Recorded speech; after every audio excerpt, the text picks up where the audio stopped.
계시록 서론 첫 번째 말씀 여러분들에게 전해드리도록 하겠습니다. 이제 2021년이 새롭게 시작됐습니다. 올 한 해 주님의 은혜와 축복이 여러분의 심령 가운데, 또 여러분의 가정 가운데, 또 우리 교회 가운데, 여러분의 사업장과 직장 가운데 함께 하시기를 주님의 이름으로 축원합니다.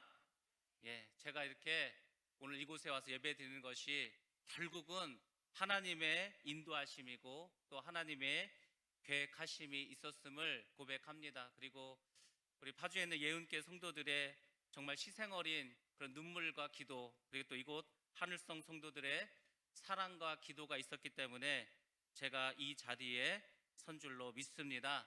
결국 모든 것은 지나고 나면 하나님이 하셨다는 것을 우리가 고백할 수밖에 없습니다. 저도 참 어찌 보면은 안 오려고 열심히 노력을 했는데 결국은 하나님께서 그분의 뜻을 이루시고 저를 이곳에 세워주셨습니다. 제가 오늘 예배를 준비하면서 어떤 마음으로 하나님이 저에게 마음을 주셨냐면, 이스라엘 백성들이 출애굽을 하고 광야길을 이제 걸어갑니다. 3일 동안 물을 먹지 못했어요. 얼마나 목이 마르겠습니까? 근데 그때 아주 시원한 물을 발견했어요. 드디어 이제 우리가 물을 먹는구나 기뻐하고 즐거워했습니다. 근데 그 물을 먹어보니까 너무 쓴 거였어요. 그것이 바로 마라였습니다. 근데 그 마라에 나뭇가지를 하나 던지니까 그 쓴물이 단물로 변화되는 그런 역사가 있었습니다. 제가 하나님께 기도하면서, 하나님, 제가 이 마라의 쓴물에 나뭇가지가 되겠습니다. 저는 그저 나뭇가지로 던져지는 그런 존재가 되겠습니다. 그러니까 하나님께서 이 마라의 쓴물을 단물로 바꿔 주옵소서, 이렇게 기도를 드렸습니다. 아무튼 모든 것은 하나님이 계획하시고 역사하시고 그분이 이루어가시고 영광 받으실 줄로 믿습니다. 여러분들도 늘 기도하시면서 특별히 저를 위해서 더욱더 기도해 주시기 바랍니다. 사실 제가 미리 여러분들에게 연락을 드리고 또 인사를 드리고 이렇게 해야 됐는데 마음만 있었습니다.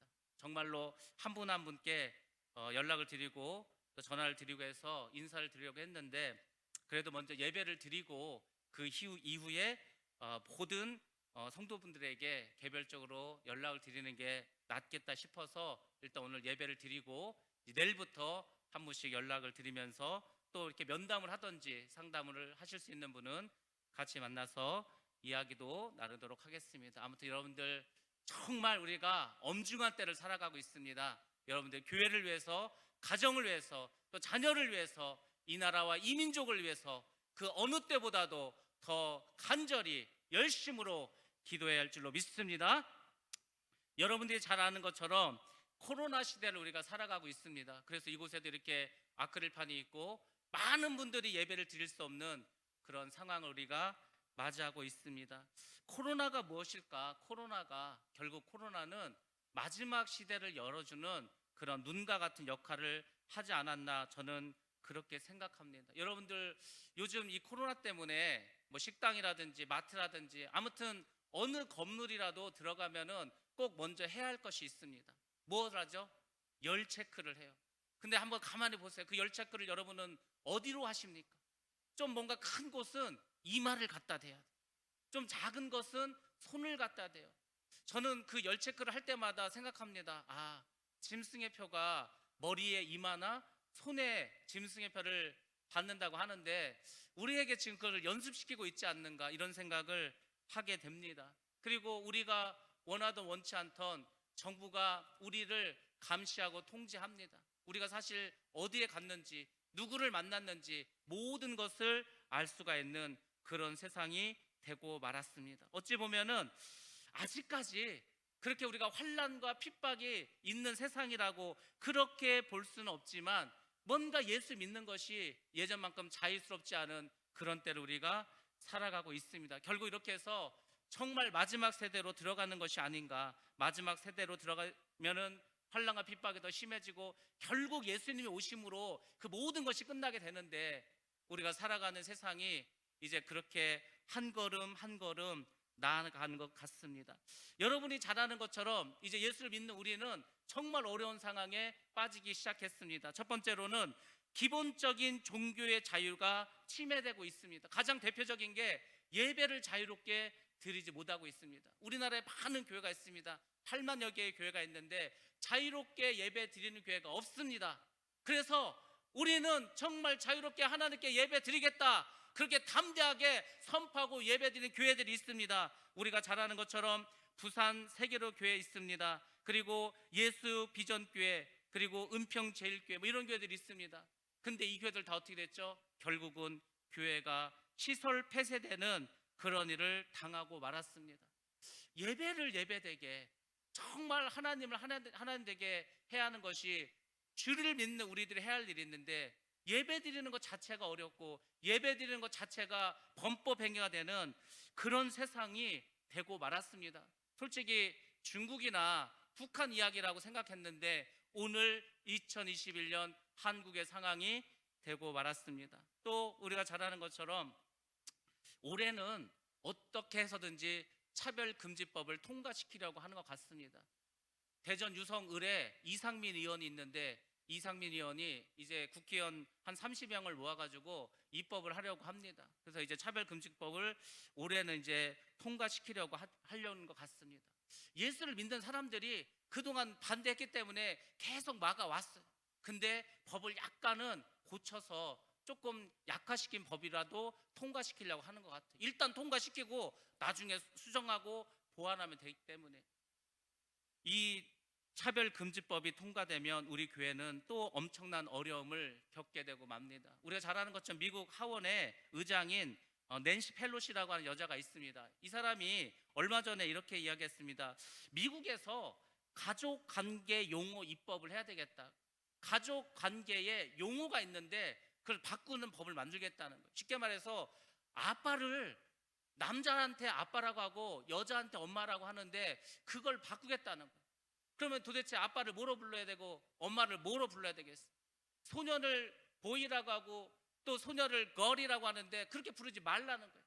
그래서 사실 이미 그 미국의 문서에는 뭐 father, mother가 빠져버리고 제1부모, first parents, 두 번째 부모, second parents, 뭐 이렇게 해요.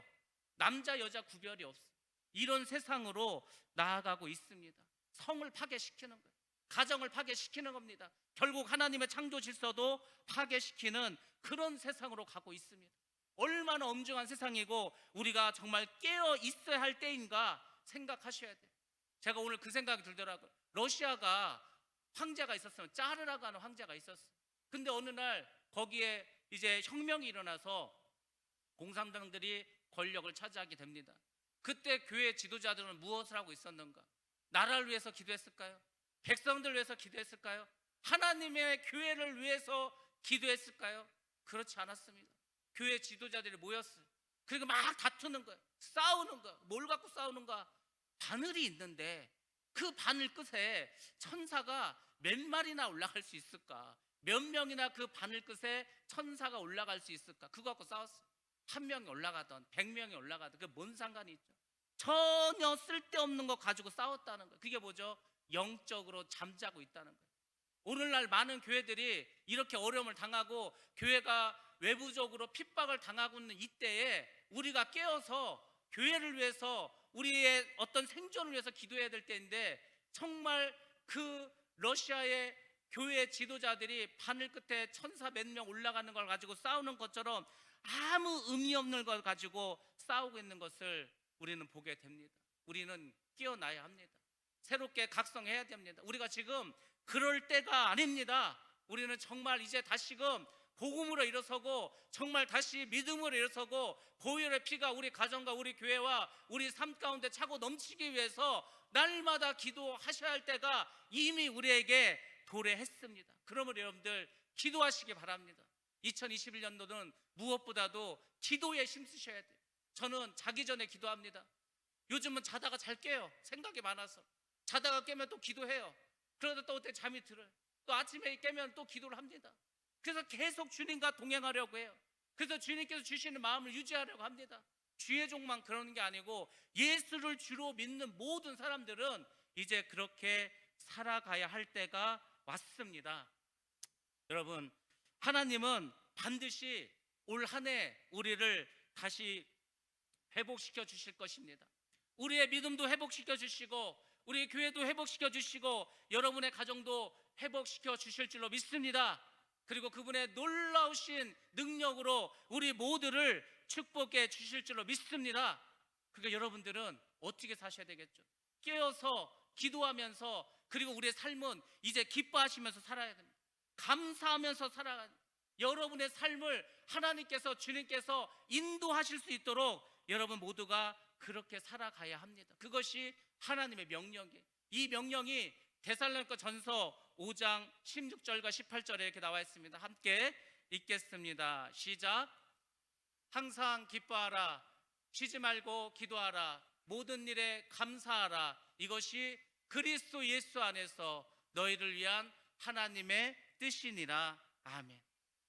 하나님께서 우리를 향해서 어떤 뜻을 가지고 있어요. 야, 너희들 이렇게 좀 살아라, 이렇게 좀 살아라. 하나님께서 우리에게 원하는 하나님의 뜻이 있습니다. 근데 그게 뭐냐면 기뻐하라는 거예요. 기뻐하라는 명령어입니다. 기뻐해라. 하나님 기뻐할 일이 없습니다. 하나님 모르세요?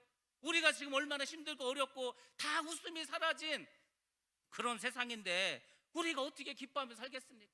하나님, 범사에 감사하라고요? 감사할 일이 있어야 감사하죠. 우리가 지금 이렇게 다 어려운데, 다 지금 힘든데 감사할 일이 없어요.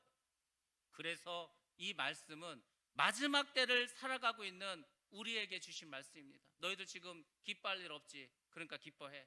감사할 일 없지? 그러니까 감사해. 그리고 쉬지 말고 기도해. 그리고 그것이 우리를 향하신 하나님의 뜻이라고 말씀해 주고 있습니다. 기뻐하고 감사하는 것은 나의 뜻이 아니에요. 우리의 뜻이 아니에요. 하나님의 뜻이라는 것입니다. 그러니까 여러분들이 순종하셔야 돼요. 하나님의 뜻은 순종하셔야 됩니다. 어떤 상황이 오더라도 여러분들 순종하셔야 돼요. 제가 지금 참여하고 있는 부흥사협회에 어떤 목사님이 있습니다. 그분의 교회를 제가 방문을 했어요. 봄에 주소를 보니까 안산시로 되어 있어요. 구를 보니까 단원구로 되어 있어요. 야, 내가 이렇게 유명한 구를 한번 가보는구나. 차를 몰고 갔습니다. 그 교회를 갔어요. 근데 이제 나중에 알게 됐고, 또 그 목사님이 간증을 하시는데 그분의 아들이 단원고등학교를 다녔다는 거예요. 그 고등학교 때 수학여행을 갔다는 거예요. 수학여행을 갔는데 그 타고 가던 배가 전복돼서 죽었다는 거예요.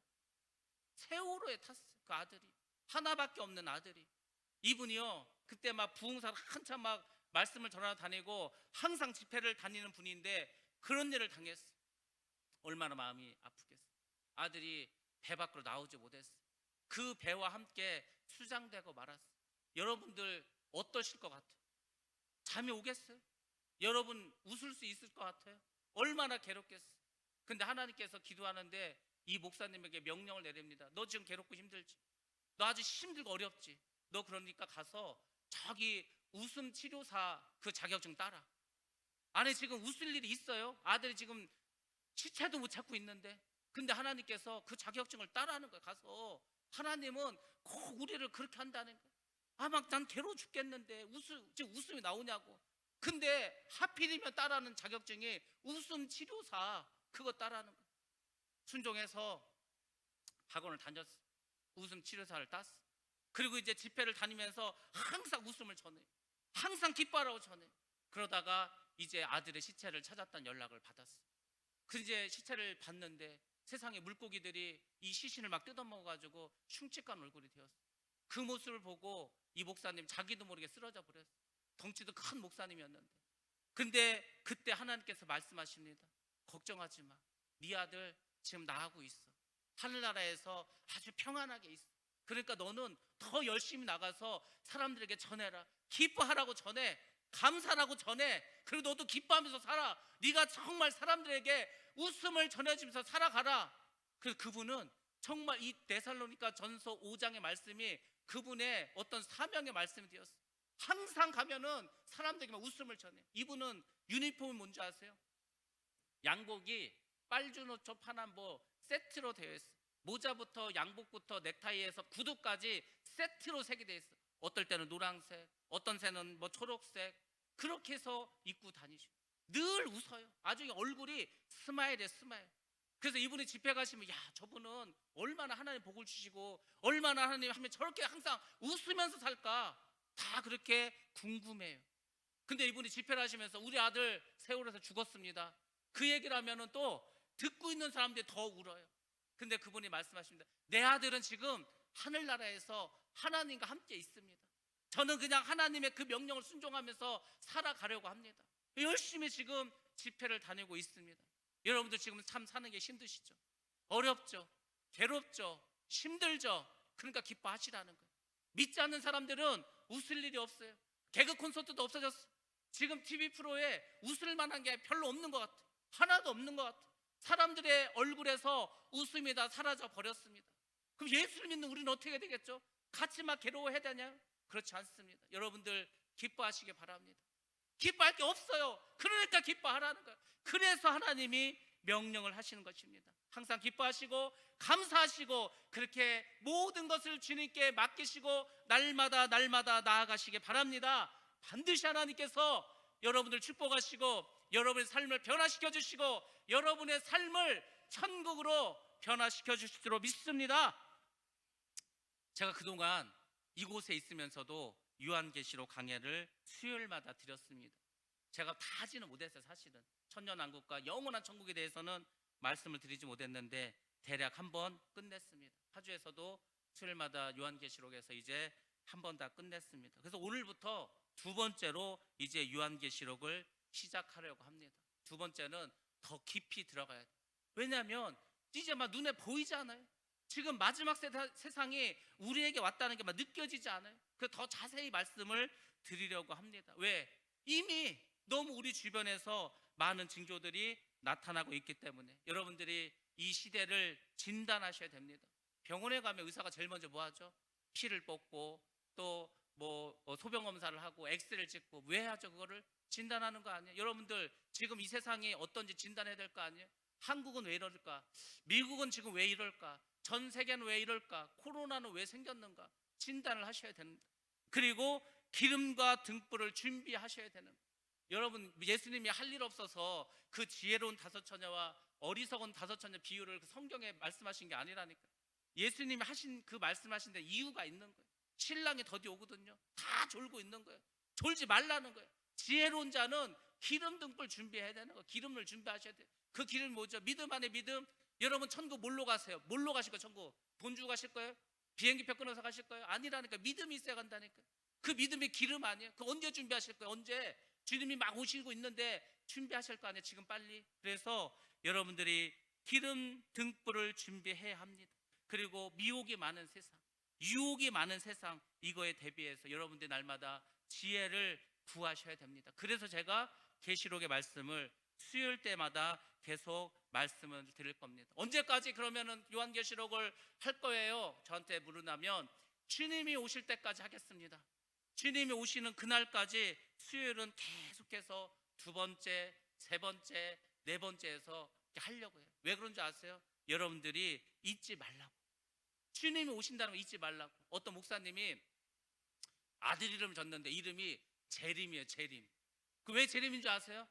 재림을 자꾸 잊어버리니까. 예수님이 다시 오신다고 했는데 예수를 믿는 사람들이 예수님의 재림을 잊고 사는 거예요. 그래서 재림아 재림아 하는 거예요. 왜? 그때마다 예수님이 다시 오심을 자기가 기억하기 위해서. 여러분들 예수를 믿지 않는 사람은 천국 이야기를 해도 믿지 않아요. 지옥의 이야기도 믿지 않습니다. 예수님이 재림한다는 건 아예 믿지 않아요. 근데 중요한 건 교회를 다니고 예수를 믿는 사람도 별로 관심이 없는 것 같아요. 천국의 이야기를 해도 나 뭐 어차피 천국 지금 가는데, 나 교회 다니니까 천국 가는데, 너무 쉽게 생각해. 지옥은 내가 어차피 갈 곳이 아니니까 내가 굳이 뭐 관심 가질 필요가 있는가, 이렇게 생각해. 그게 마귀가 속이는 거라니까. 예수 믿는 사람은 더 천국에 대해서 아셔야 돼. 더 천국에 대해서 기도하고 내가 꼭 천국에 가야 되겠다고, 내 구원을 잃어버리지 않고 주님이 오실 때 내 믿음이 천국에 갈 만한 그런 믿음을 가지고 있다는 것을 기름 등불을 준비해서 보여드려야 되는 거예요. 달마다 생각하셔야 돼요. 그래서 천국과 지옥과 재림에 대해서 계속 말씀을 드리도록 하겠습니다. 그러니까 여러분들은 수요일 날은 그냥 그 세 가지만 기억하시면 돼요. 아, 천국 가야지. 아, 지옥 가면 안 돼. 아, 예수님 다시 오시지. 그것을 수요일마다 기억하시는. 그러면요 여러분 삶이 변화되는 거예요. 아이 그까짓 거 내가 천국 가는데 조금 안 되면 어때? 조금 망하면 어때? 조금 아프면 어때? 나 천국 갈 건데. 여러분들이 자신감이 생겨. 예수를 믿는 것에 대해서 두려움을 갖지 않습니다. 세상 사람들이 교회 다니면은 괜히 이상하게 보고, 회사 가면은 너 이번에 교회 갔다 왔냐? 예배 드리고 왔냐? 너 혹시 무슨 뭐 코로나 걸리지 않았냐? 그 의심의 눈초리를 쳐다보더라도 여러분들이 떳떳하고 담대하도록 수요일마다 이 복음에 대해서, 천국 복음에 대해서 말씀을 나누도록 하겠습니다. 그래서 오늘은 계시록서론 첫 번째 말씀으로 1절부터 3절 말씀을 같이 읽으면서 제가 여러분들에게 자세하게 말씀을 드리도록 하겠습니다. 먼저 1절에 보면 예수 그리스도의 계시라 하고 나와 있습니다. 예수 그리스도의 계시가 무엇인가, 이 요한계시록의 성격을 말해주고 있습니다. 요한계시록이 무슨 책이죠? 예수 그리스도의 재림에 대해서 계시해준 책입니다. 이렇게 생각하면 되는 거예요. 요한계시록은 다른 게 아니에요. 예수님 다시 온다는 거예요. 왜 오시죠? 왜 와요? 예수님이 왜 오세요? 여러분, 믿는 자를 천국으로 다 데려가려고, 믿지 않는 자 지옥 보내려고 심판자로 오시는 거예요. 여러분들이 계시록 첫 머리부터 말씀해 주십니다. 요한계시록은 이런 책이야. 예수 그리스도의 재림에 관한 책이다. 이는 하나님이 그에게 주사, 잘 보세요. 요한계시록이라고 하는 책을 누가 줬죠? 누가 썼어요? 하나님이 쓰셨습니다. 저자가 하나님이에요. 우리가 만약에 어떤 왕이 무슨 책을 썼대, 아주 위대한 학자가 썼대, 그 책이 얼마나 권위가 있죠? 요한계시록은 하나님이 쓴 책이에요. 하나님께서 직접 쓰신 책입니다. 그러니까 권위가 있는 거예요. 이 책의 원천은 하나님께서 예수 그리스도에 대해서 해주신 말씀입니다. 근데 그 말씀이 어떻죠? 반드시 속히 일어날 일들에 대해서 말씀해주고 있다는 거예요. 그러니까 요한계시록의 내용은 뭐냐면 상징이나 뭐 이런 상징 이런 게 아니고 앞으로 일어날 실제적인 일들을 말씀해주고 있습니다. 앞으로 일어나는데 반드시 일어나요. 반드시 꼭. 하나님은 신실하신 분이에요. 말을 하면은요 꼭 지키셔요. 그래서 여러분들이 하나님 앞에서 거짓말하면 안 되고 함부로 우리가 서운해서도 안 되는 거예요. 하나님은요, 우리가 서운하잖아요. 그럼 우리가 그걸 지킬 때까지 다 보고 계신다니까요. 여러분 지켜야 된다니까요. 함부로 약속하면 안 돼. 거꾸로 말하면 하나님께서 여러분에게 약속을 주시잖아요. 그러면 하나님이 반드시 이루어주시는 거예요. 그러니까 예수님께서 이 땅에 다시 오시겠다, 재림하겠다, 예수님이 이 세상에 있을 때 얼마나 많이 말씀하셨어요. 그거는 반드시 일어난다. 그렇게 된다는 거, 꼭 오신다는 겁니다. 그게 요한계시록에 자세히 나와 있습니다. 반드시 오십니다. 어떻게 오시죠? 속히 오신다는 거예요. 속히. 물론 2000년 전에도 속히라고 했지만 우리는 2000년이지만 하나님에게는 2000년이 아니에요. 이틀과 같은 시간입니다. 예수님은 속히 오십니다. 신속히 오십니다. 만약에 여러분들이 뭐 살아있는 동안에 예수님이 안 오셨어, 그래도 여러분들이 죽으면 예수님 만나는 거 가서 주님은 속히 오십니다. 그리고 그 종들에게 보이시려고. 요한계시록의 목적이 뭔지 아십니까? 이 책의 목적이 뭐냐면 이 내용들을 종들에게 보여주시겠다는 거예요. 종들로 하여금 알게 해주시겠다는 것입니다. 종들에게 주시는 말씀이다. 예수를 믿는 우리에게 하나님께서 예수가 재림하고 앞으로 어떤 일이 일어나고, 그러니까 너희는 어떻게 살아라, 이것을 우리에게 알려주시기 위해서 쓰신 책이라는 것을 말씀해 주고 있습니다. 우리 아모스 3장 7절 말씀을 같이 한번 보도록 하겠습니다. 함께 읽습니다. 시작. 참으로 주 하나님은 당신의 비밀을 그종 예언자들에게 미리 알리지 않고는 어떤 일도 하지 않으십니다. 하나님은 그 종들에게, 그 예언자들에게, 선지자에게 미리 알려주지 않고 어떤 일도 하지 않아요. 그 얘기는 뭐죠? 거꾸로 말하면 다 알려준다는 거예요. 내가 간다, 준비해라. 하나님께서는 그 종들에게 다 알려주셔요. 우리가 구약성경 보세요. 얼마나 많은 선지자들 나옵니까? 엘리사, 엘리야, 아모스, 호세야, 나훔, 뭐 학개, 엄청난 선지자들이 나옵니다. 다 하나님의 말씀을 주시는 거예요. 뭐 여호와의 말씀이 누구에게 임하더라, 임하잖아요. 그럼 나가서 전하는 거 아니에요? 그러니까 하나님께서는 알려주십니다. 미리 알려주시는 거, 이런 일이 일어날 거라고. 그래서 그의 천사를 그종 요한에게 보내어 알게 해주십니다. 그래서 이 요한계시록이 이제 어떻게 전달되는가, 하나님께서 쓰셨어요. 그걸 예수님에게 건져줍니다. 그럼 예수님은 그거를 천사들에게 넘겨줘요. 천사가 그것을 가지고 사도 요한에게 이제 또 알려줍니다.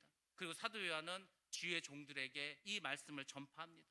전파하는 거예요. 그래서 그게 어디까지 왔죠? 여러분에게까지 온 거예요. 여러분에게까지. 요한계시록은 하나님이 쓰셔서 여러분까지 내려온 책입니다. 2절 말씀 보겠습니다. 요한은 하나님의 말씀과 예수 그리스도의 증거 곧 자기가 본 것을 다 증언하였느니라. 계시록의 내용에 대해서 말씀해 주고 있습니다. 계시록에는 어떤 내용을 담고 있는가? 하나님의 말씀. 계시록이 하나님의 말씀이라니까. 왜? 하나님이 쓰셨으니까. 하나님이 쓰신 그 말씀이 요한계시록입니다. 그거는 예수 그리스도를 증거해 주신 말씀입니다. 그러니까 여러분들이 하나님에 대해서 잘 알고 싶고 예수 그리스도에 대해서 좀 알고 싶다, 요한계시록을 읽으시라니까. 잘 몰라도 자꾸 읽어보세요.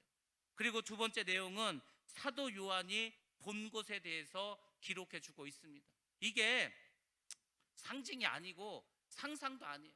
요한계시록은 사도 요한이 밤모섬에서 기도할 때 하나님께서 환상으로 보여주시고 때로는 말씀하신 것을 기록한 책입니다. 그러니까 굉장히 중요한 책이겠죠.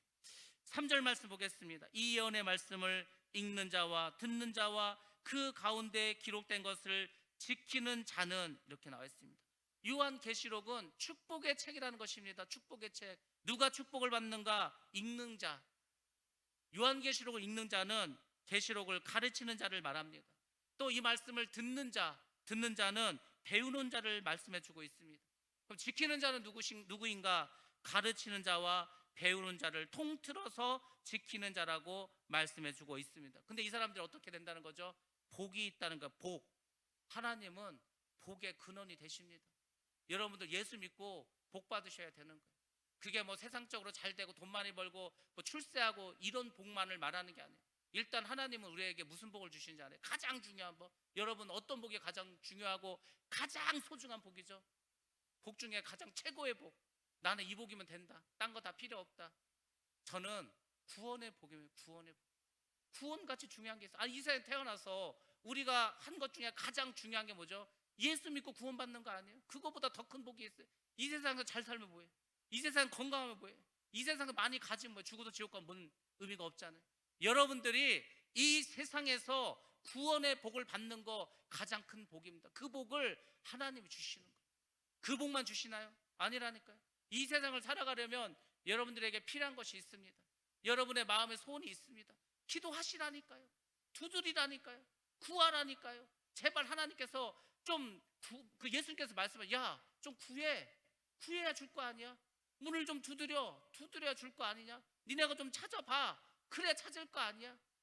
주님께서도 말씀하셨어요. 물론 성령에 대해서 하신 말씀입니다. 여러분들이 정말 하나님께 구하셔야 돼요. 정말 하나님의 복을 받으셔야 됩니다. 하늘로부터 내려오는 충만한 복을 받으셔야 돼요. 그래서 제가 이번 주일날은 특별히 구원의 복에 대해서 자세히 말씀드리도록 하겠습니다. 여러분들 구원보다 더 중요한 게 있어요? 여러분들이 구원을 받아야 천국 가서 영원히 살 거 아니에요? 영생을 얻을 거 아니에요? 구원 받으셔야 돼요. 구원 받으면 다른 거는요 다 별거 아니에요. 이 세상에 부러울 것도 없고 두려울 것도 없습니다. 제가 어느 순간부터 하나님이 그렇게 두려운 거예요. 하나님이. 세상에 하나님은요 우리가 한 것을 다 보고 계신다니까요. 우리가 말한 것도 다 듣고 계신다니까요. 우리가 생각한 것까지 다 알고 있다니까요. 그러니까 하나님보다 더 두려운 분이 세상에 어디 있겠어요? 하나님은요 너무너무 두려운 분. 우리의 육신을 죽일 뿐만 아니라 지옥에도 보낼 수 있는 분이 하나님. 우리를 지옥에 보내는 게 마귀가 보내는 게 아니에요. 하나님 보내는 거. 성경 보시는 거 마태복음 말씀을. 근데 사람들은 누구를 두려워하냐면 마귀를 두려워해요. 마귀는 두려워할 상대가 아니야. 마귀 그까짓 게 뭐 예수의 이름으로 물리치면 돼. 귀신을 두려워해. 귀신 아무것도 아니야. 그냥 예수의 이름으로 물리치면 다 도망간다니까요. 귀신을 두려워하고 마귀를 두려워하고 사람을 두려워하고. 사람 두려워할 거 없어요. 사람은 나를 죽이기가 더 하겠어요.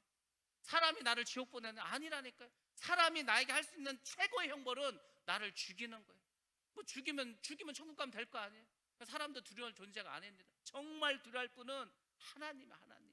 여러분들이 하나님을 두려워하면 여러분의 신앙생활이 다 바뀌어버려요. 요즘 사람들이 왜 믿음이 없는 줄 아세요? 하나님을 두려워하지 않아요. 그럼 하나님이 어디서 하나님을 두려워하지 않는 사람 특징이 뭐냐? 하나님을 믿지 않아요. 하나님이 살아 계신다고 믿질 않나요? 하나님이 살아계신데 그렇게 사는가요? 하나님이 살아계신 걸 믿는데 그렇게 말하나요? 하나님이 살아계심을 믿으면 그렇게 행동하나요? 절대 그렇지 않아요.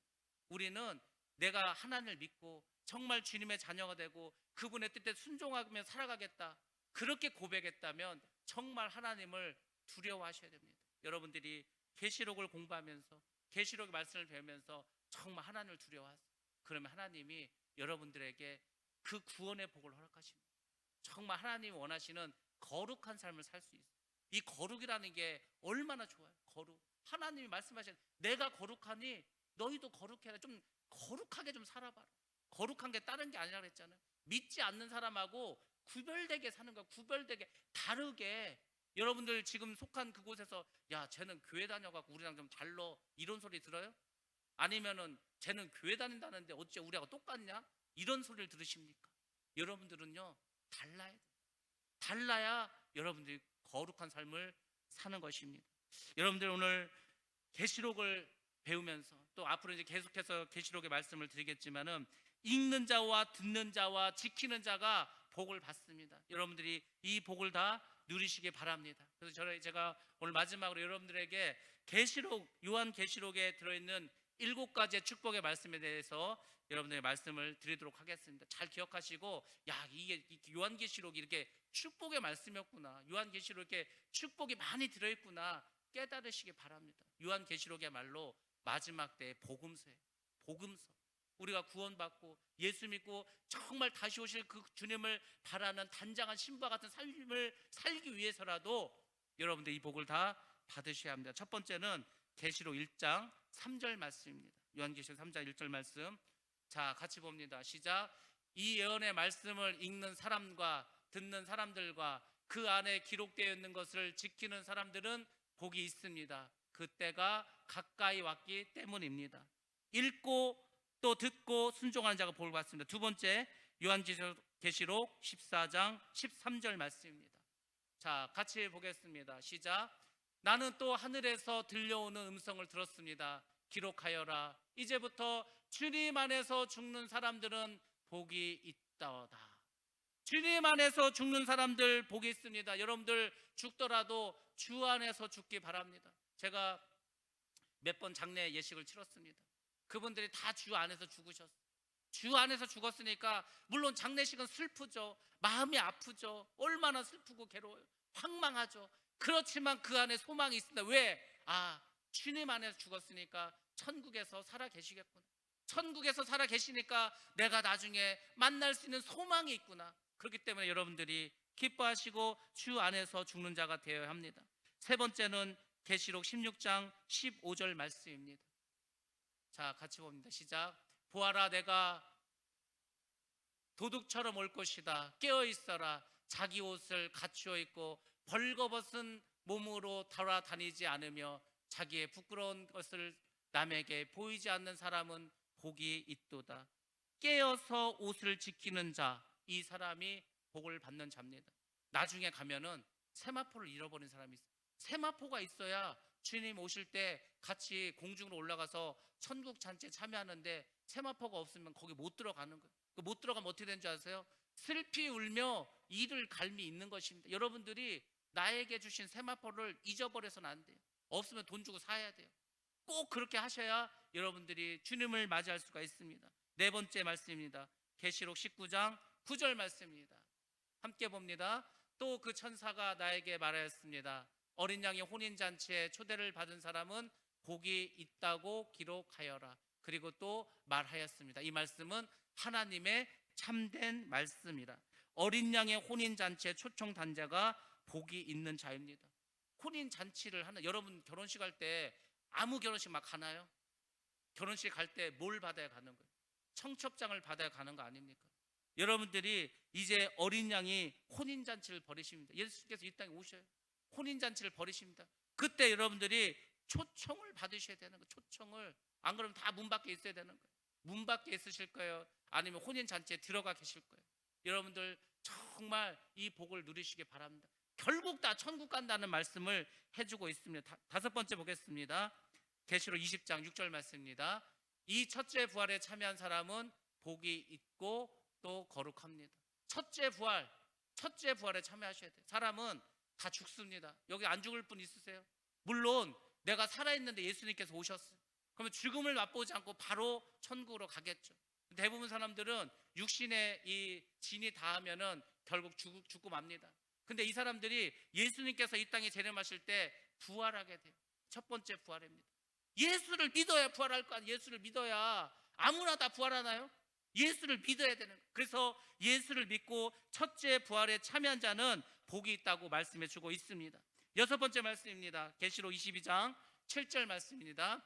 보아라, 내가 곧 오겠다 하신 주님의 말씀을 기억하여라. 이 책에 기록된 예언의 말씀을 지키는 사람은 복이 있습니다. 하나님의 말씀을 지키는 사람. 여러분들 말씀을 지켜야 돼요. 쉽게 말해서 순종해야 됩니다. 순종이 쉬운 줄 아세요? 엄청 어려워요. 저는 막 순종하다가 몸살이 나요. 몸살. 아이고, 하나님은 좀 쉬운 것 좀 시키지 뭐 이렇게 어려운 걸 시켜가지고 힘들게 하시나? 그래도요 꾸역꾸역 순종을 하잖아요. 그럼 하나님이 평안케 하세요. 하나님이 그분의 사랑을, 그분의 그 마음을 느끼게 해주세요. 여러분들 말씀에 순종해야 된다니까요. 순종하지 않으면은 그 장담할 수 없어요. 여러분들 하나님 주시는 복을 누릴 수가 없습니다. 말씀에 순종하시고 말씀을 꼭 지키시기 바랍니다. 그래야 하나님이 기뻐하십니다.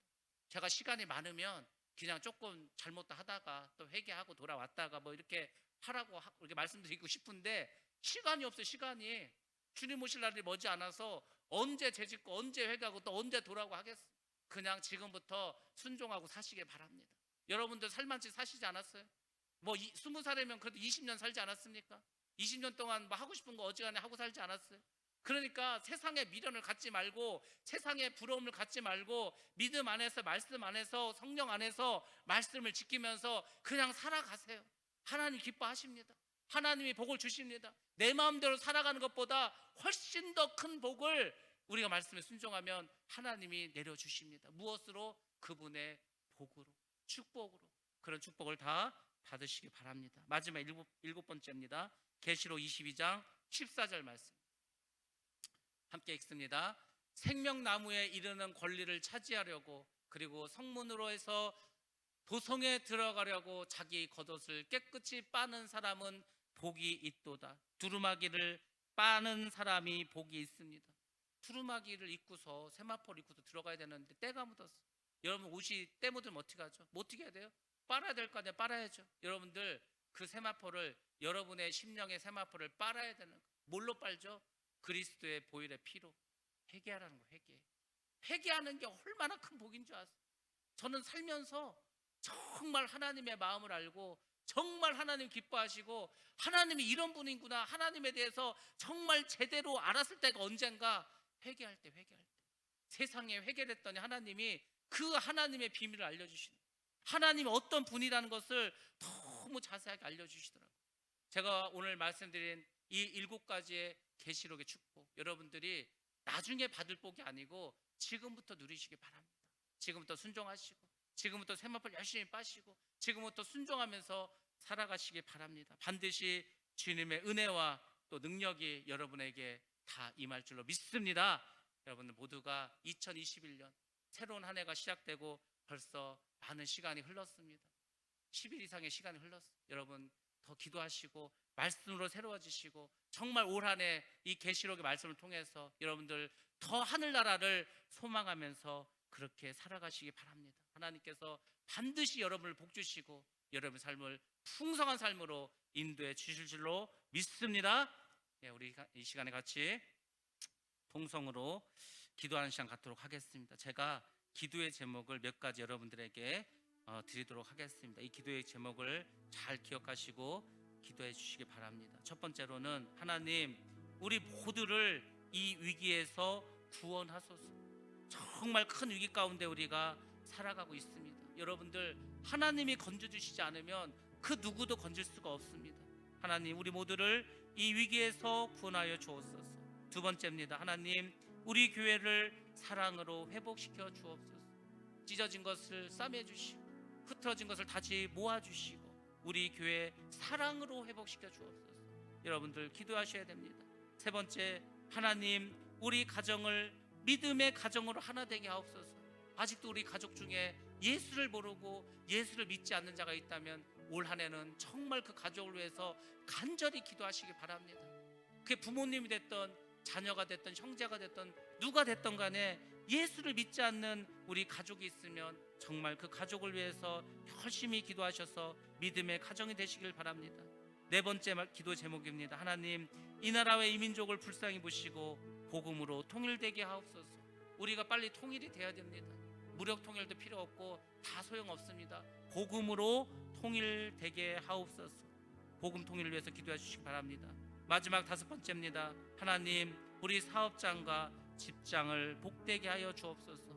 여러분들 이 땅에 살아가는 동안에 일을 해야 합니다. 직장 생활하던 사업장을 운영하던 아무튼 여러분들이 이 세상을 살아가기 위해서 물질이 필요합니다.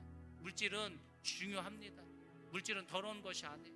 하나님께서 주시는 그 복입니다. 여러분들 정말 올 한 해 다 어렵지만 다 힘들지만 그래도 하나님 우리 믿음의 기업 믿음의 직장 아버지 복되게 하옵소서. 여러분들 한 목소리로 우리 통성으로 주여 한번 외치시고 간절히 기도하도록 합니다.